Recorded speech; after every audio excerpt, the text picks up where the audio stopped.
ঈদ আনন্দে মাতোয়ারা সারা দেশ। পরিবার পরিজন ও বন্ধু বান্ধব নিয়ে ঘুরে বেড়াচ্ছেন অনেকেই। ঈদের দিন সকাল থেকেই মিরপুরের জাতীয় চিড়িয়াখানায় দর্শনার্থীদের উপচে পড়া ভিড়। সেখানে আছেন আমাদের সহকর্মী হাসান মিসবা, আমরা তার কাছে যাচ্ছি। মিসবা, ঈদ মোবারক। এই মুহূর্তে চিড়িয়াখানায় কেমন দেখছেন দর্শনার্থীদের ভিড়, কেমন আনন্দ উদযাপন করছেন তারা?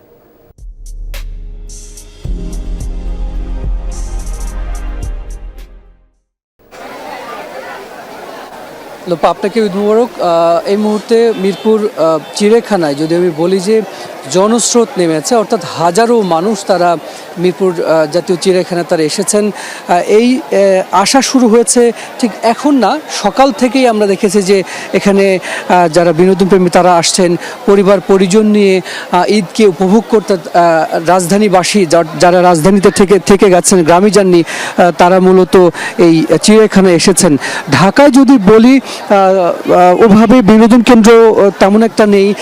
এটি আসলে সবচেয়ে বড় বিনোদন কেন্দ্র, অর্থাৎ 186 একর জায়গার উপরে মিরপুর যে চিড়িয়াখানা, এই চিড়িয়াখানাকে ঘিরেই মূলত রাজধানীতে যারা ঈদ করেন তাদের এটি সবচেয়ে বড় বিনোদন কেন্দ্র।